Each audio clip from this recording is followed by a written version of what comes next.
Nós temos também na colônia, no Império e até os dias de hoje, o papel das crianças trabalhadoras. Né? A história da criança no Brasil, ela pode sim, de uma certa maneira, ser confundida com a história do trabalho no Brasil.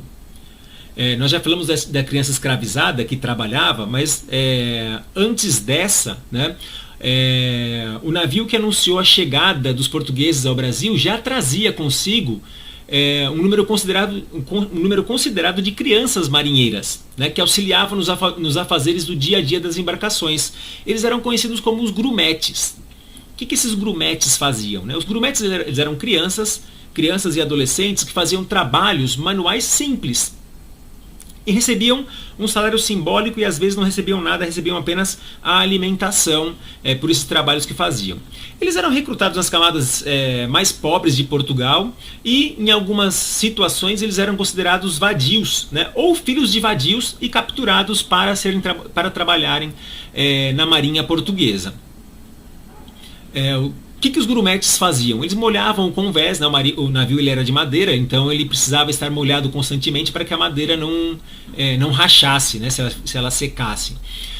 Outro trabalho que eles precisavam fazer era acompanhar a passagem do tempo, então eles viravam a ampulheta para que eles não se perdessem, né, nos horários, informar a população sobre alguma situação que eles viam no mar, né?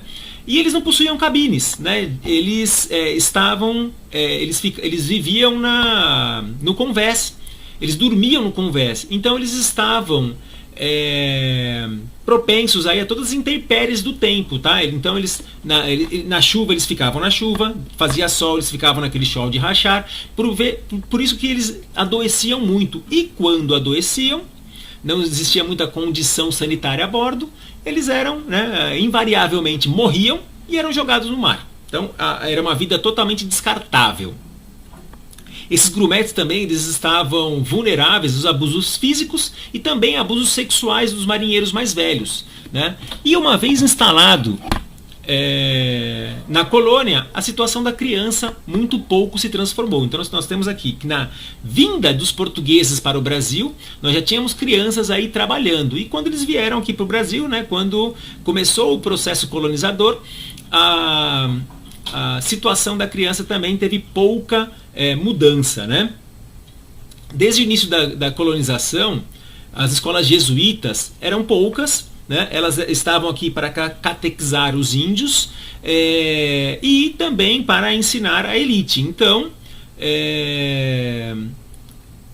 pouco existiam escolas no Brasil. Desta forma, boa parte da infância ela era uma infância voltada ao trabalho.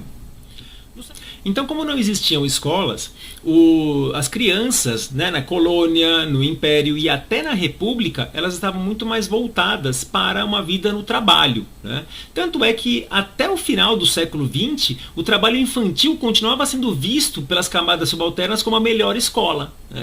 É comum nós vermos assim crianças trabalhando em lavouras, isso na colônia, no Império, na República e até o final do século XX, né? No início do século XX, com a explosão do crescimento urbano em cidades como São Paulo, crianças e jovens pobres, muitos deles pretos e pardos, os chamados filhos da abolição, encheram as ruas e passaram a ser denominados os vadios, né? Quer dizer, os primeiros vadios conhecidos eram os recrutados pelos portos em Portugal, né? Eram os grumetes, né? Agora nós temos aí os filhos da abolição, que são outros, né, que não conseguiam aí, muitos foram expulsos de fazendas, né, foram ocupar as periferias das cidades e aí começou a serem vistos como uma ameaça, né, e automaticamente como vadios. Mas isso, desde o século XIX, nós já temos, desde o século XVIII, melhor dizendo, nós já temos situações assim, né? No século XVIII, muitas crianças trabalhavam nas minas, mas terminada essa euforia da mineração, as crianças vindas de lares mantidos só por mulheres perambulavam na rua, vivendo expedientes muitas vezes escusos. os nossos atuais bicos e de esmolas, né? E aí essas crianças também eram vistas como as crianças vadias, né? E nós vamos ver mais tarde, né, no próximo bloco, o que aconteceu com essas crianças denominadas vadias, sobretudo no século XIX, né?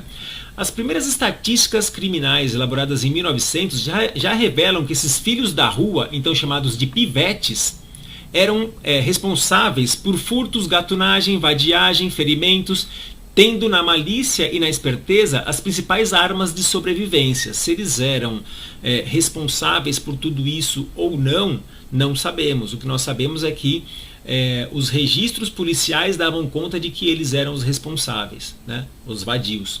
A entrada maciça de imigrantes capazes de alavancar a incipiente industrialização aos finais do século XIX trouxe consigo a imagem da criança trabalhadora.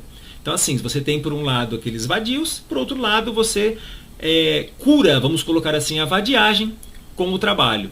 Né? Estamos falando de crianças. Tá? Em momento nenhum, nesse período da história, século XIX, século XX, nós pensamos que assim, o melhor lugar para a criança é a escola. Né? Você tem a criança, entre muitas aspas, vadia.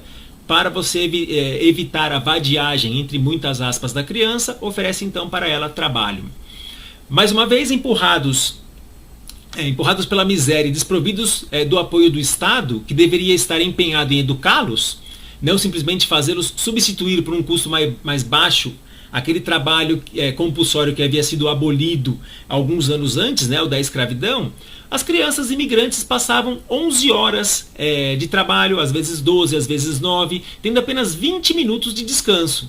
Frente às máquinas de tecelagem, não raro os casos de crianças mutiladas e permanentemente incapacitadas devido às condições de trabalho insalubres que a incipiente indústria ofereceu aos jovens trabalhadores eram comuns. Tá? Então, assim, nós víamos crianças mutiladas porque elas não sabiam trabalhar as máquinas, perdiam braço, perdiam dedo, perdiam a vida. Tá? Tem uma passagem do livro que fala de um adolescente que morreu eletrocutado em 1910. Né? Então, era essa a visão que se tinha da criança trabalhadora. Né? A criança, para deixar de ser vadia, ela precisa ser, então, precisa ser dado a possibilidade do trabalho.